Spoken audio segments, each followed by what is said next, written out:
नमस्कार दोस्तों। अभी हमारे साथ बैकुंठपुर के पूर्व विधायक एवं जिसे बैकुंठपुर में विकास पुरुष के नाम से जाना जाता है, वो हमारे साथ मंजीत सिंह जी हैं। स्वागत है सर। धन्यवाद। मंजीत सिंह जी, आप जैसे बैकुंठपुर में पूर्व विधायक थे, जैसे विकास के गंगा को बहाए, वैसे क्या बरौली में विकास की गंगा को बहा पाएंगे?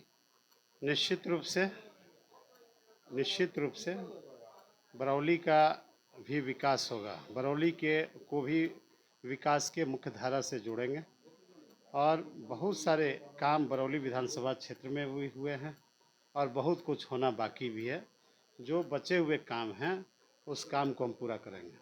आप बरौली में क्षेत्र भ्रमण कर रहे हैं, क्या आपको आशीर्वाद मिल रहा है, जनता का समर्थन मिल रहा है? अपार समर्थन, आशीर्वाद, स्नेह हर गांव, टोले, पंचायतों में हमको लोगों का समर्थन, आशीर्वाद प्राप्त हो रहा और इसका मुख्य कारण है देश के यशस्वी प्रधानमंत्री श्री नरेंद्र मोदी जी, जिसने देश के स्वाभिमान को बढ़ाया है और दूसरे तरफ बिहार के लोकप्रिय मुख्यमंत्री आदरणीय नीतीश कुमार जी ने जिस तरह से बिहार को एक विकसित बिहार बनाया है, सभी समूह, जाति, धर्म, संप्रदाय के लोगों का ख्याल रखा है, इसकी चर्चा गांव-गांव है और यही कारण है कि मुझे गांव में अपार समर्थन प्राप्त हो रहा है। इस बार बरौली की जनता आपको मौका देता है तो 3 काम आप क्या-क्या करिएगा जो छूट गया है? देखिए, लोगों का विकास के बारे में यह सोच है और लोग हमसे जगह जगह मांग करते हैं। अनुमंडल बने बरौली, डिग्री कॉलेज हो, सिंचाई का प्रबंधन हो, इन सब प्रमुख कार्यों करने की लोगों की भी प्राथमिकता है और हमारी भी प्राथमिकता है। इस बार आपकी सरकार ने बूढ़ा पेंशन को बढ़ाकर 1100 रुपये कर दिया और महिलाओं के खातों में 10-10 हज़ार रुपये डाल रहे हैं। इससे क्या लग रहा है?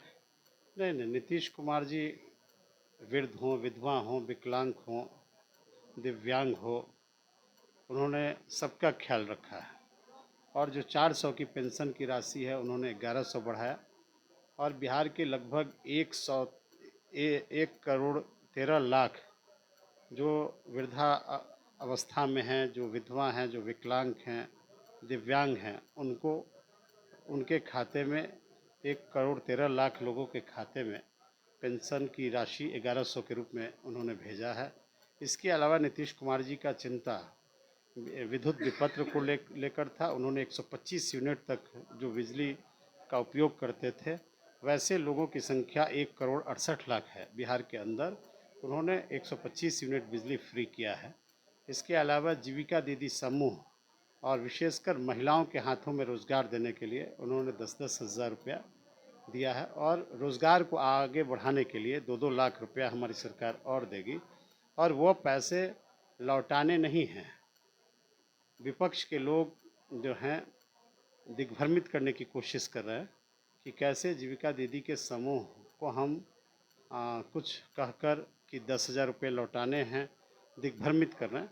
लेकिन जीविका दीदी समूह इस बात को जानती है कि नीतीश कुमार ने नारी सशक्तिकरण की दिशा में कितना महत्वपूर्ण काम किया है और महिलाओं को जो सरकारी नौकरी में उन्होंने आरक्षण दी है, इसके बाद महिलाओं को पुलिस बहाली में आरक्षण देकर बिहार पहला इस देश का राज्य है जहां सबसे अधिक महिला पुलिस बल है और पंचायत के चुनाव हो, नगर चुनाव हो, उसमें 50% मुख्यमंत्री जी ने जो आरक्षण दिया, जिसमें गरीब, दलित, पिछड़ा, अति पिछड़ा, महादलित या सामान्य वर्ग की महिलाएं वार्ड समिति, मुखिया, जिला परिषद प्रमुख के पद पर सब निर्वाचित हुई हैं।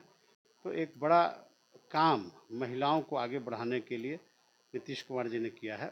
विपक्ष के इस तरह के जो गुमराह करने वाला बयान है, उससे महिला दिग्भ्रमित होने वाली नहीं है और प्रचंड बहुमत से नीतीश कुमार जी के नेतृत्व में एनडीए की सरकार बनेगी। बैकुंठपुर से जब आपका टिकट कटा, बरौली में आए हैं आप, तो बैकुंठपुर की जनता रो रही थी। ऐसा क्या कारण हुआ कि बैकुंठपुर की जनता रो रही थी? देखिए, बैकुंठपुर के लोगों से हम तो दूसरे पीढ़ी के लोग हैं और 28 साल वहाँ हमको राजनीति करते हो गई और 28 सालों में वहाँ के लोगों ने मुझे बहुत स्नेह, प्यार, प्रेम दिया है। हम उनके एहसानमंद हैं और जो प्रेम लगाव है वो आजीवन वहाँ के लोगों से हमारा प्रेम लगाव रहेगा और बैकुंठपुर के लोग के हम कर्जदार हैं। बैकुंठपुर में एक बड़ा भाई छोटा भाई का नारा चल रहा है, आपको मिथिलेश तिवारी जी कहते हैं आप उनके छोटे भाई है, ये कहाँ तक सफल रह पाएगा? इसमें कहने की क्या बात है, वह हमारे बड़े भाई हैं और आजीवन हमारे बड़े भाई रहेंगे, हम आजीवन उनके छोटे भाई रहेंगे, इसमें कोई कन्फ्यूज़न नहीं। उनके समर्थन के लिए आप जाइएगा बैकुंठपुर? ज़रूर कोई कार्यक्रम होगा, निमंत्रण प्राप्त होगा और इस तरह भी एनडीए के रूप में वो भी लड़ रहे हैं, हम भी लड़ रहे हैं। बरौली और बैकुंठपुर एक दूसरे के सीमावर्ती विधानसभा क्षेत्र है, तो हम लोग तो यह सार्वजनिक रूप से अपील किए कि 6 का 6 हम लोग सीट जीतेंगे इस गोपालगंज में। केवल 6 सीट गोपालगंज का ही नहीं बल्कि हम बिहार को भी जीतेंगे और नीतीश कुमार जी के नेतृत्व में हम एनडीए की सरकार बनाएंगे। बरौली की जनता इस बार आपको मौका दे रही है? अपार प्यार समर्थन मिल रहा और 6 तारीख को भी समर्थन लोगों ने देने का मन बनाया है और मुझे पक्का यकीन है कि 6 तारीख को जो मत पड़ेंगे वो लोगों का आशीर्वाद होगा, हम भी जीतेंगे और फिर 14 तारीख को जो मतगणना होगी नीतीश कुमार जी के नेतृत्व में बहुमत के साथ एनडीए की सरकार बनेगी। एक और लास्ट सवाल आपसे सर, आप मुख्यमंत्री के रूप में किसे देख रहे हैं इस बार? अरे मुख्यमंत्री नीतीश कुमार जी कल भी मुख्यमंत्री हैं, नीतीश कुमार जी आज भी मुख्यमंत्री हैं और नीतीश कुमार जी आगे भी मुख्यमंत्री रहेंगे। अभी हमारे साथ बैकुंठपुर के पूर्व विधायक एवं जिन्हें विकास पुरुष के नाम से जाना जाता है वो मंजीत सिंह जी थे। इनसे जानने का प्रयास किए कि बरौली का तो अभी चुनाव लड़ रहे हैं, वहाँ का क्या माहौल है। जय हिंद।